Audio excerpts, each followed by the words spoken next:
All right, I want to give all praise, honor, and glory to Yahweh, Bahashem, Yahweh Shai, Bahashem, Rakakwadash, and double honors to the elder bishops and apostles of Great Millstone who taught me this truth. So today I wanted to make a lesson going into friends and being circumspect of who you let into your life, because we know that Satan is out here trying to sift the elect, and one of the means he can do that is through your friends, right? The men around you, the brotherhood, right? Because you might be in a camp, but not all brothers are brotherly, right? There could be wolves, how we have right here. Let's just read that real quick going into that. Matthew 7:15. Beware of false prophets, which come to you in sheep's clothing, but inwardly they are ravening wolves, right? There are a lot of people out here who look sweet and nice, but ultimately their desire is to sift you and take advantage of you and to destroy you. So we have to be circumspect of who we let into our lives, right? Friends, and we have to try them too, right? But there's also benefits to having friends, and we're going to go into all of that. So let me look at my notes real quick. And okay, let's go to Ecclesiasticus 11:29. And it says, "Bring not every man into thine house, for the deceitful man hath many trains." Right? You're not supposed to just deal with everyone you meet, right? Just because, sure, he comes off as nice, sure, he might seem like a sincere brother, doesn't mean you let him come into your house. You're just all brotherly with him. Nah, you gotta prove him first. It talks about that, right? Because he can cut you, he can come at you, right? Fuck you over many ways. That's what it says. A deceitful man hath many trains, many ways to deceive you, right? And it talks about how we have to be wise as serpents, harmless as doves, right? Redeeming the times because they're evil. Right? All these things we have to do, and we have to apply the wisdom that the scriptures talk about. But let's go to Ecclesiasticus 12:8. It says, "A friend cannot be known in prosperity, and an enemy cannot be hidden in adversity," right? Because when you're up in this world, so-called, when you're up, you have money, you have these certain type of things, right?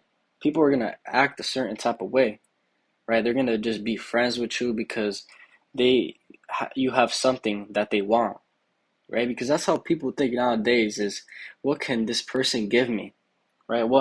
Like, why would I be friends with them? How can they give me something to my life? What do they bring, right? They don't just look at it as, oh, he's just a friend, right? Someone to talk to, and that's it. Nah, they want something out of you all the time, right? A friend cannot be hidden in prosperity, and an enemy cannot be hidden in adversity, right? Because as soon as you go through some shit, we've seen examples in this world, right? As soon as you go through some shit, then that's when you really know who's your real friend, who's there to support you and to help you. Because all those so-called friends you had, right, they're just gonna dip, right? They're not gonna be there to help you out and to just support you as a true brother. So that's why it says that.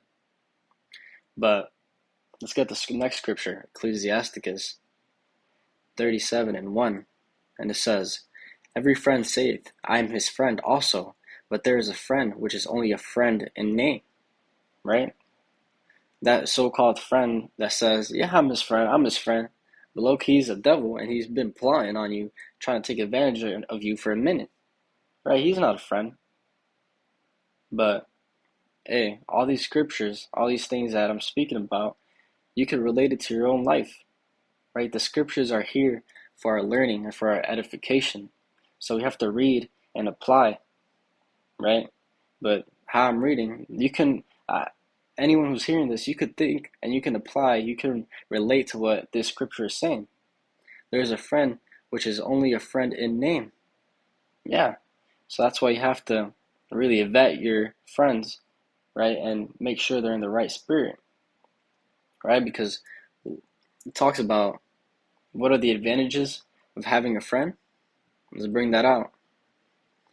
Let's go to Proverbs 27:17.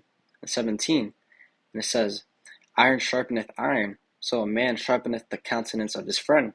Right? When you have a solid friend, right, immovable, that's always going to be there with you. You guys build each other up. Right? It's not just one person leeching off the other. Right? That's not balance. Right? But when you both lean on each other and you're helping each other out, you sharpen each other. Right? You build each other up through the Spirit. And that's a beautiful thing. Let's go to another benefit, another good thing about having a loyal friend. This is John 15:13, and it says, greater love hath no man than this, that a man lay down his life for his friends. Right?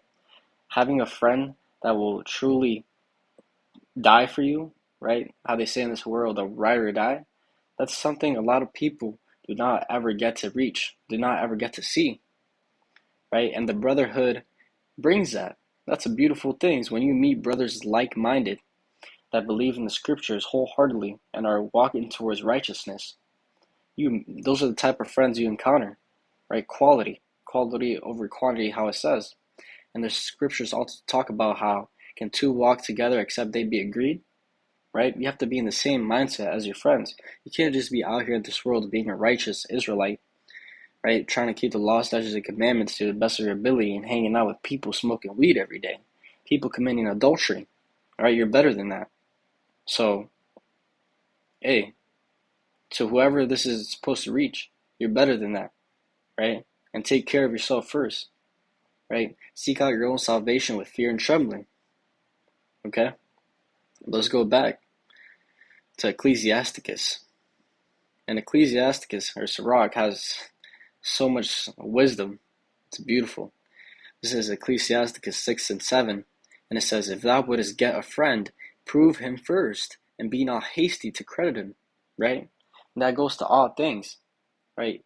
Let's start off first as a friend. You meet a person, a guy, right?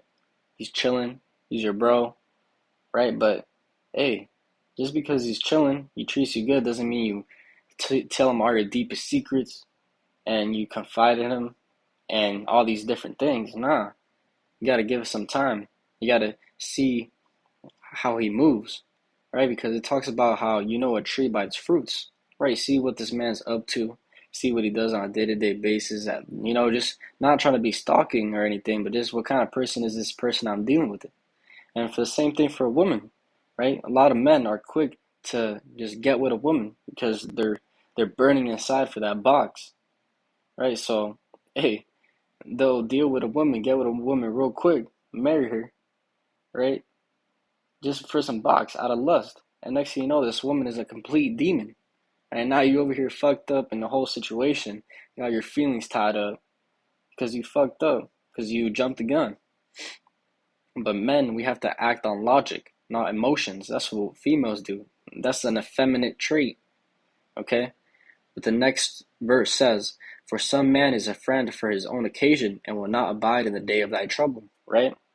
How I was just saying, a lot of men, a lot of people out here, they only are friends with you because they only are friends with you for what you have to provide, what you have to give, right?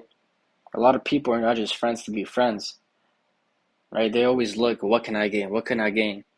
Right? Some damn vultures trying to take advantage of you. People out here, that's all they think about. And it says the next part, and will not abide in the day of thy trouble, right? When you're going through tribulation, when you need a little help, you need a brother to just lean on, right? You need some bread, right? And they're not going to be there to help you. Nah. They're going to be nowhere to see, phone on do not disturb, right? Out of town, out of city, every single time you call them, right? Gone. They're going to be gone. But let's keep going. Let's keep going. Let's go down here to the 14th verse, and we're going to read down to the 16th. It says, a faithful friend is a strong defense, and he that hath found such an one hath found a treasure, right? Because it's very rare to find a faithful friend that's always going to be there with you, even when shit gets hard, right? If you have some problems in the world, he's going to help you. if you need advice, he's gonna be there to give you advice. Right? That's a very rare thing nowadays. He says it's a treasure. Nothing, next verse, nothing doth countervail a faithful friend, and his excellency is invaluable, right? You cannot put a price on a faithful friend, on a friend that's always going to be there with you, right? Invaluable. And it says, a faithful friend is the medicine of life, and they that fear the Lord Yahweh, Bahashim Yahweh Shai, shall find him, right? And ultimately, if you don't have that friend, how it says right here, if you fear the Lord, you will find him. So just have faith, right? Have faith. But a faithful friend is the medicine of life, right? Life's way easier when you have someone to talk to, when you have someone to help you, right? Iron sharpens iron. So just keep that in mind. And I have one more scripture. This is Proverbs 18 and 24. It says, a man that hath friends must shew himself friendly, and there is a friend that sticketh closer than a brother, right? And that's going back to, you can't just be a damn goofball, right? A jester. Nah, you gotta act and be like Yahweh Shai. And how was Yahweh Shai? An austere man, very serious, right? That's part of being a man. You just can't be out here like these 2/3 people in this world just laughing all the damn time, joking at everything, because people don't respect you if you do that, right? You have to act friendly, right? It talks about how to try to be at peace with all men, right? It talks about that. It also talks about how you should be like, don't put off talking with strangers, because sometimes you may be talking to angels unawares, right? All these things go into being friendly, right? And if you're friendly, hey, people are gonna be friends with you. It's simple. And it says, and there is a friend that sticketh closer than a brother. Yeah, we all have that one friend that's that ride or die. I was going into, and some of us don't. Like, for example, I don't have that friend, but hey, people out there, they have an example. Some people do, right? They might not be their biological brother, but you and this other man have been through some shit in your lives that have just, that bond has been connected, right? It's been solidified, and he sticks closer than a brother, right? He'll do things that your brother won't. But yeah, that's all I have for today. So the main point of the lesson was prove your friends, right? Make sure that you just don't just let anyone into your life, because we know how it talks about that in Amos, the ninth chapter, if I'm correct. Let's just get that to finish it off. Good closer. Amos 9:9, it says, for lo, I will command, and I will sift the house of Israel among all nations, like as corn is sifted in a sieve, yet shall not the least rain fall upon the earth, right? And the Lord can sift through Satan, right? Satan can sift you, right? But we don't want to fall into that, so we have to be circumspect. One of those ways is to acknowledge and see who you're letting into your life. That was the whole point of this lesson, right? So with that, I want to give our praise, honor, and glory to Yahweh, Bahashim, Yahweh Shai, Bahashim, Rakakwadash. Double honors to the outer bishops and apostles of Great Millstone who taught me this truth. Shalom to the elect. Shalom.